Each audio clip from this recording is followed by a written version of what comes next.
Welcome to musing to another video. हा video खूप महत्त्वाचा आणि या व्हिडिओमध्ये आपण जी कालच्या तारखेमध्ये आपण जे सांगितलं होतं की शिक्षक जे आहेत हजारो शिक्षक अतिरिक्त होत आहेत आणि शिक्षक भरतीची पदसंख्या जी आहेत कमी होणार आहे। तर त्या संदर्भात महत्त्वाचे अपडेट जे आहे समोर आलेले आहे आणि कोणकोणत्या पदावर परिणाम होणार आहे आणि कोणत्या पदावर या गोष्टीचा परिणाम होणार नाही आणि ती पदसंख्या पवित्र पोर्टलवर येणार आहे त्या संदर्भात जाणून घेणार आहोत या व्हिडिओमध्ये। म्हणजे शिक्षक अतिरिक्त होण्याचा परिणाम कोणत्या पदांवर होणार नाही या संदर्भात हा व्हिडिओ असणार आहे। व्हिडिओ जो आहे खूप महत्त्वाचा आहे। शिक्षक भरतीसाठी तयारी करणाऱ्या 25-26 मध्ये जे विद्यार्थी वाट बघतायत त्यांच्यासाठी तर खूप महत्त्वाचा आहे। व्हिडिओ आवडला तर व्हिडिओला लाईक करा, तुम्ही चॅनलवर नवीन असाल तर चॅनलला सबस्क्राइब करा, साइडच्या नोटिफिकेशन बेल ऑलवर सेट करा जेणेकरून तुमच्याकडून कोणत्याही प्रकारचे नोटिफिकेशन मिस होणार नाही। टेलिग्राम चॅनल, व्हॉट्सअप चॅनल डिस्क्रिप्शनमध्ये आहे, त्यांना सुद्धा तुम्ही जॉईन करू शकता किंवा सबस्क्राइब करू शकता। तर चला सुरू करूया आजचा व्हिडिओ। सगळ्यात अगोदर पहिली महत्त्वाची गोष्ट म्हणजे तुम्ही अगोदर बघितलं असेल की सद्यस्थितीमध्ये जे आहे आजची 22 तारीख आहे आणि पट पडताळणीची प्रोसेस जी आहे सद्यस्थितीमध्ये सुरू आहे। आजच्या तारखेमध्ये पट पडताळणीची प्रोसेस पूर्ण होईल। ही प्रोसेस पूर्ण झाल्यानंतर शिक्षकांचं समायोजनाची प्रक्रिया सुरू होणार आहे। ॲक्च्युअली समायोजन जे आहे समायोजन कधीपासून सुरू झालेलं आहे, समायोजनाची प्रक्रिया सुद्धा सुरू आहे काही जिल्ह्यांमध्ये। उदाहरणार्थ ज्या ठिकाणी संच मान्यता पूर्ण झालेली आहे आणि ज्या ठिकाणी समजलेलं आहे की कोणकोणत्या ठिकाणी शिक्षक अतिरिक्त झालेले आहे, कोणत्या विषयाचे आहे, ठीक आहे, तर त्या ठिकाणी जे आहे शिक्षकांचं समायोजनाची प्रक्रिया जी आहे ती ऑलरेडी सुरू झालेली आहे। आता फक्त एक महत्त्वाची गोष्ट अशी आहे की शिक्षक समायोजन प्रक्रियेसाठी किती कालावधी लागणार आहे ते मात्र बघावं लागणार आहे। सद्यस्थितीमध्ये शिक्षक समायोजनाची जी प्रक्रिया आहे त्याच्यामध्ये हजारो शिक्षक अतिरिक्त होताना दिसत आहेत।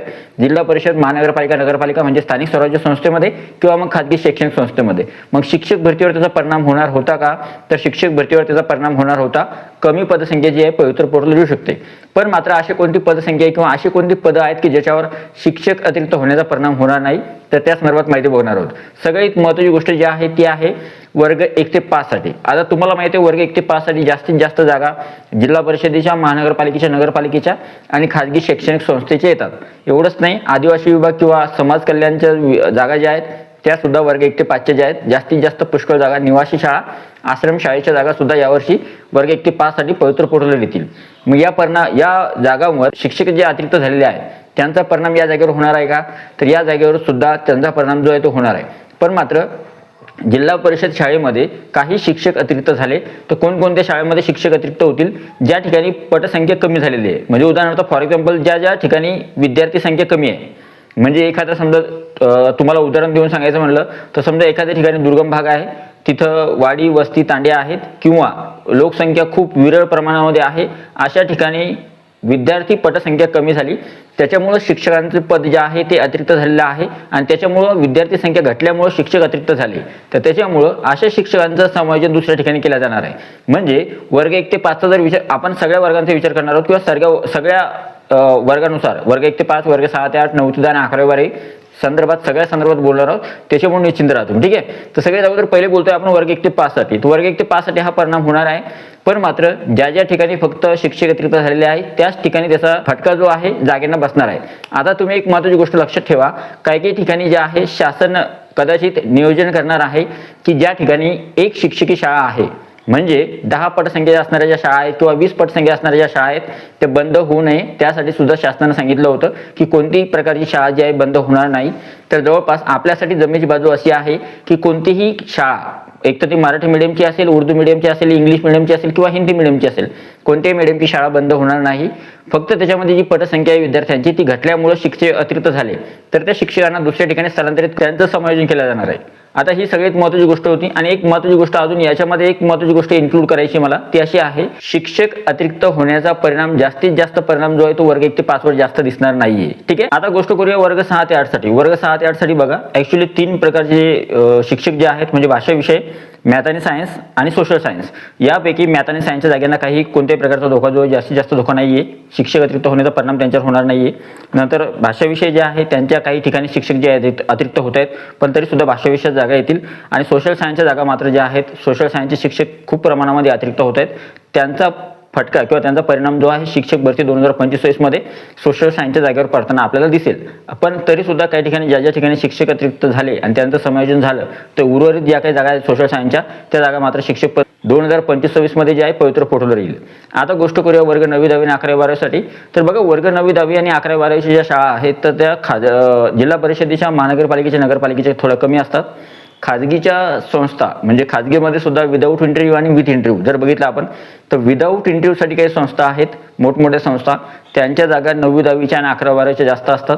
याच्यामध्ये सुद्धा आपल्या फॅकल्टीनुसार म्हणजे सायन्स फॅकल्टीचे जे उमेदवार आहे त्यांच्यासाठी मॅथच्या जागा, सायन्सच्या जागा, मॅथ आणि सायन्स कंबाईन जी जागा आहे ती जागा, किंवा मग आर्ट्सचे जर विद्यार्थी असेल तर इतिहास, भूगोल किंवा बाकीचे जे विषय आहेत त्यांच्यासाठी ज्या जागा असतात त्या जागा, यांच्यावर मात्र थोडाफार परिणाम जो आहे होताना दिसतोय. दुसरी महत्त्वाची गोष्ट जी आहे ती 11वी 12वीसाठी. 11वी 12वीचं जर प्रमाण बघितलं आपण तर 11वी 12वीचं प्रमाण एवढं शिक्षक अतिरिक्त होण्याचं प्रमाण जे आहे जास्तीत जास्त नाही आहे. त्याच्यामुळे 11वी 12वीच्या जागांना जास्तीत जास्त फटका बसणार नाही. वर्ग 9वी 10वीच्या मात्र जागांना जे आहे शिक्षक अतिरिक्त होण्याचा परिणाम जो आहे तो होणार आहे. आता इथे एक महत्त्वाचं आपण जर कन्क्लुजन काढलं की कोणकोणत्या जागांना फटका बसू शकतो तर बघा, सगळ्यात अगोदर महत्त्वाची गोष्ट म्हणजे वर्ग 1 ते 5च्या काही जागांना फटका बसेल. नंतर याच्यामध्ये सगळ्याच जागा आल्या जिल्हा परिषद, महानगरपालिका, नगरपालिका किंवा खाजगीच्या जागा. दुसरी म्हणजे जिल्हा परिषदेमध्ये सुद्धा शिक्षक अतिरिक्त होत आहेत आणि खाजगीमध्ये सुद्धा शिक्षक अतिरिक्त होत आहेत. वर्ग 6 ते 8 मध्ये सोशल सायन्सला फटका बसताना दिसतोय आणि भाषा विषय जे आहे त्याला थोडाफार फटका बसेल. नंतर तुम्ही जर बघितलं वर्ग 1 ते 5, वर्ग 6 ते 8, 9वी 10वी आणि 11वी 12वी लँग्वेजचा विषय करतोय मी, मराठी असेल, इंग्लिश असेल, तर या विषयाच्या ज्या जागा आहेत त्या सुद्धा थोड्याफार ठिकाणी अतिरिक्त होत आहेत, पण जास्त अतिरिक्त होत नाही. त्यांच्या जागा ज्या आहेत शिक्षक भरतीमध्ये तुम्हाला पाहायला मिळेल. वर्ग 9वी 10वीच्या जागा ज्या आहेत त्या स्ट्रीमनुसार म्हणजे सायन्सच्या जागा, कॉमर्सच्या जागा आणि आर्ट्सच्या जागा. कॉमर्सचा विषयच राहत नाही 9वी 10वीसाठी. त्याच्यामुळं एक गोष्ट राहिली कोणती, 11वी 12वीसाठी कॉमर्सच्या जागा ज्या आहेत तर कॉमर्सच्या, आर्ट्सच्या आणि सायन्सच्या या तिघांच्या जागा ज्या आहेत कमी प्रमाणामध्ये ज्या आहेत अतिरिक्त होतील आणि त्या जागांचा परिणाम ज्या ज्या ठिकाणी 11वी 12वीच्या जागा अतिरिक्त होतील त्या जागा तिथे त्यांचं समायोजन केलं जाईल. समायोजन केल्यानंतर उर्वरित जागा ज्या आहेत त्या पवित्र पोर्टलला येतील. आता तुम्हाला मला एक गोष्ट सांगायची होती, तर या सगळ्यांचं जर कन्क्लुजन काढलं आपण तर वर्ग 1 ते 5, वर्ग 6 ते 8, 9वी 10वी आणि 11वी 12वीसाठी तुम्ही बघितलं असेल की कोणकोणत्या विषयासाठी म्हणजे वर्ग 1 ते 5 मध्ये काही जागांना फटका बसतोय अतिरिक्त शिक्षकांचा, वर्ग 6 ते 8 साठी सोशल सायन्सला जास्त फटका बसतोय किंवा भाषा विषयाला बसतोय, आणि नंतर लँग्वेजचे जे आहेत मराठी इंग्लिश जे आहेत त्याला ते सुद्धा शिक्षक काही ठिकाणी अतिरिक्त होत आहेत, पण त्यांच्या सुद्धा जागा ज्या आहेत काही ठिकाणी रिक्त आहेत. आणि राहिला 9वी 10वीचा विषय तर 9वी 10वीच्या विषयाला कॉमर्स, आर्ट आणि सायन्स यानुसार जागांच्या शिक्षकांचं प्रमाण जे आहे अतिरिक्त होण्याचं तुम्हाला दिसतंय. ज्या ज्या ठिकाणी शिक्षक अतिरिक्त होतील त्यांचं समायोजन होईल. नंतर जागा उरलेल्या जागा पवित्र पोर्टल येतील. 9वी 10वीला थोडाफार फटका बसतोय, पण 11वी 12वीला सुद्धा थोड्या ठिकाणी काही ठिकाणी 11वी 12वीला सुद्धा याचा फटका बसू शकतो. आणि त्या जागा मात्र ज्या ठिकाणी फटका बसणार नाही त्या जागा रिक्त जागा आहे, मोठमोठ्या संस्थेच्या ज्या जागा आहे विदाऊट इंटरव्ह्यूच्या जागा असतात. म्हणजे तुम्हाला अगोदर सांगायचं राहिलं की विदाऊट इंटरव्ह्यूच्या जागा असतात काही मोठमोठ्या संस्थेच्या, त्या जागा पवित्र पोर्टल येणार. आता समजा फॉर एक्झाम्पल रयत शिक्षण संस्था जी आहे साताऱ्याची मोठी संस्था आहे, त्याच्यामध्ये पदसंख्या सुद्धा खूप मोठी असते. दरवर्षी 1000, 1200, 1100 पदं जे आहेत रयत शिक्षण संस्थेची येतात. मात्र यावर्षी एवढी पदसंख्या न येता 500 किंवा 600 किंवा 700च्या आसपास ही पदसंख्या येऊ शकते. तसं जर आपण RT नुसार बघितलं तरी सुद्धा 500-600 पदसंख्या जी आहे रिक्त होती ती पदसंख्या जी आहे पवित्र पोर्टलवर येईल.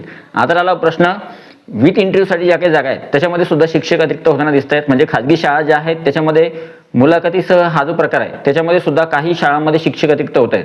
तर मग ज्या वर्गाचे जे शिक्षक असतील ज्या ज्या विषयाचे असतील त्या शिक्षकांना अगोदर समायोजित केला जाईल आणि नंतर त्यांचं समायोजन झाल्यानंतर उर्वरित रिक्त पदं जी आहेत ती मात्र पवित्र पोर्टलवर येतील.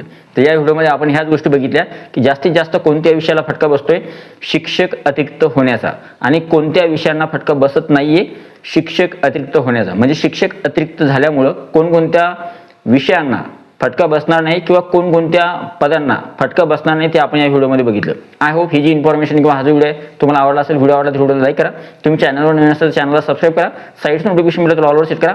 आणि एवढं सांगतो आणि एक महत्त्वाची गोष्ट सांगतो, हे सगळ्या मीडियमसाठी लागू असणार आहे. Marathi medium, Urdu medium, English medium आणि हिंदी मीडियम किंवा इतर मीडियम. ठीक आहे. तर आय होप हा व्हिडिओ तुम्हाला आवडला असेल. व्हिडिओ आवडला तर व्हिडिओ लाईक करा. तुम्ही चॅनलवर नवीन असेल तर चॅनलला सबस्क्राईब करा. साईडचं नोटिफिकेशन बेल तर ऑलवर सेट करा जेणेकरून तुमच्याकडून कोणत्याही प्रकारचं नोटिफिकेशन मिस होणार नाही. तर भेटूया पुढच्या व्हिडिओमध्ये. तोपर्यंत व्हिडिओ बघितल्याबद्दल thank you so much. Take care. Bye bye.